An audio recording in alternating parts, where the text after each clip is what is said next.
हामी यो पाइपलाइनको बाटो हिँड्दैछौँ। हामी यो पाइपलाइनको बाटो यो हामी नेपाल विद्युत प्राधिकरणको यो चाहिँ शाखा लाइन हो।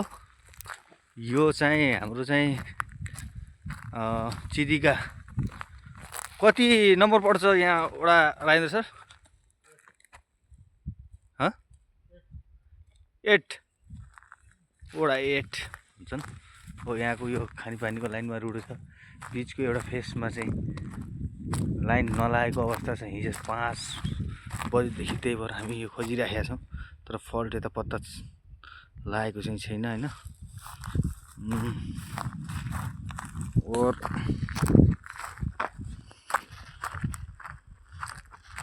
पुरा यस्तो पर्छ।